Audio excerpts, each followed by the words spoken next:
1964 সালে একটি শ্রমিক ধর্মঘট ঘটে, যেখানে বাটা ফ্যাক্টরির শ্রমিকেরা মজুরি বৃদ্ধির দাবিতে আন্দোলনে নেমেছিলেন।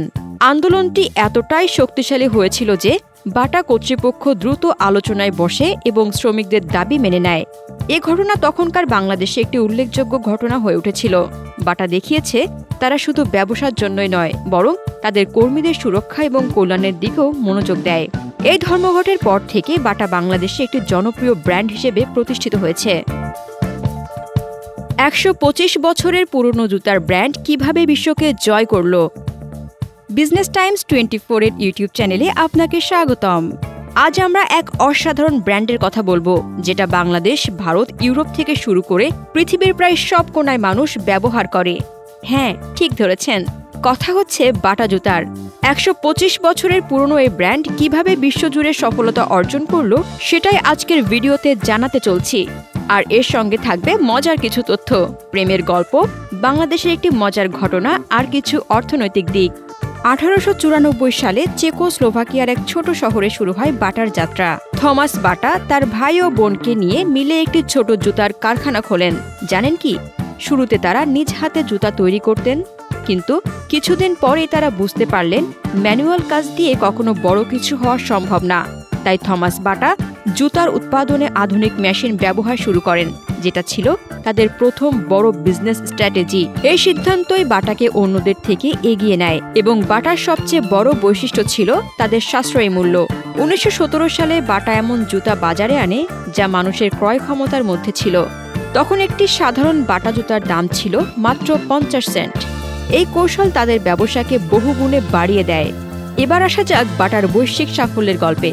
প্রথম বিশ্বযুদ্ধের সময় বাটার ব্যবসা কিছুটা ঝুঁকির মুখে পড়ে, কিন্তু বাটা সেই চ্যালেঞ্জকে সুযোগ হিসেবে নিয়েছিল। তারা বিভিন্ন দেশে নতুন ফ্যাক্টরি খোলার সিদ্ধান্ত নেয়, যার মাধ্যমে বাংলাদেশ এবং ভারতের মতো বড় বাজারও ছিল। 1930 সালে বাটা প্রথম বাংলাদেশে আসে এবং আজও বাটা দেশের শীর্ষস্থানীয় জুতার ব্র্যান্ড। জানেন কি, বর্তমানে বাটা 70টিরও বেশি দেশে উপস্থিত রয়েছে। এবার শোনা যাক একটি বাস্তব ঘটনা যা বাংলাদেশের সাথে জড়িত। 1940-এর দশকে বাটা বাংলাদেশের টঙ্গীতে একটি ফ্যাক্টরি স্থাপন করে। এটি ছিল তখনকার সময়ের অন্যতম বড় ফ্যাক্টরি, যেখানে হাজারো শ্রমিক কাজ করতেন। 1964 সালে একটি শ্রমিক ধর্মঘট ঘটে, যেখানে বাটা ফ্যাক্টরির শ্রমিকেরা মজুরি বৃদ্ধির দাবিতে আন্দোলনে নেমেছিলেন। আন্দোলনটি এতটাই শক্তিশালী হয়েছিল যে বাটা কর্তৃপক্ষ দ্রুত আলোচনায় বসে এবং শ্রমিকদের দাবি মেনে নেয়। এ ঘটনা তখনকার বাংলাদেশে একটি উল্লেখযোগ্য ঘটনা হয়ে উঠেছিল। বাটা দেখিয়েছে তারা শুধু ব্যবসার জন্যই নয়, বরং তাদের কর্মীদের সুরক্ষা এবং কল্যাণের দিকেও মনোযোগ দেয়। এই ধর্মঘটের পর থেকে বাটা বাংলাদেশে একটি জনপ্রিয় ব্র্যান্ড হিসেবে প্রতিষ্ঠিত হয়েছে। এবার একটু মজার প্রেমের গল্প শোনা যাক। অনেকেরই প্রথম ডেট বা প্রথম কলেজের দিন মনে পড়ে বাটা জুতার সাথে।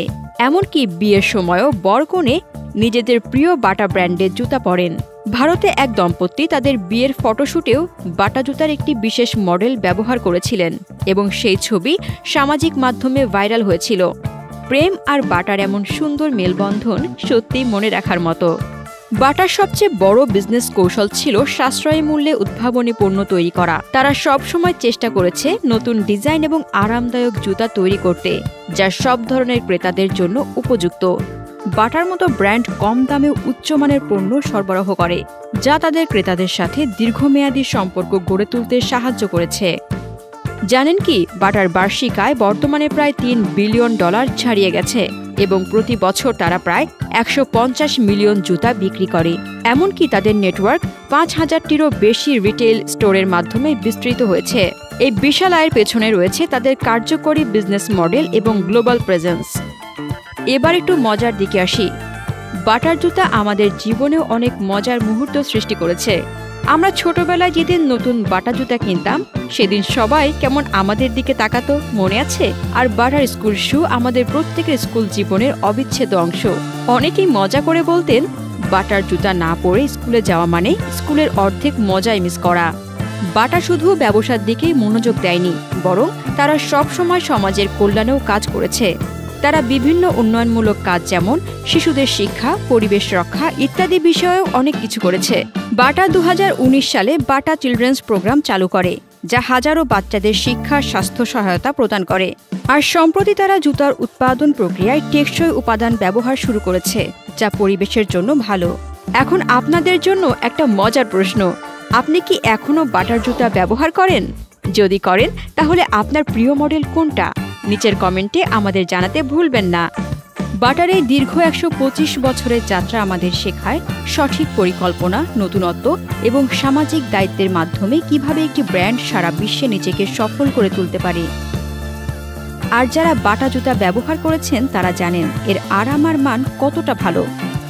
তাই আপনার প্রিয় বাটার গল্প আমাদের সাথে শেয়ার করুন এবং ভিডিওটি ভালো লাগলে লাইক দিন, শেয়ার করুন। আর যদি আপনি আমাদের চ্যানেলে নতুন হয়ে থাকেন তাহলে এখনই সাবস্ক্রাইব করুন। এই ধরনের তথ্যবহুল ভিডিও পেতে পাশে থাকা বেল আইকনটি ক্লিক করুন।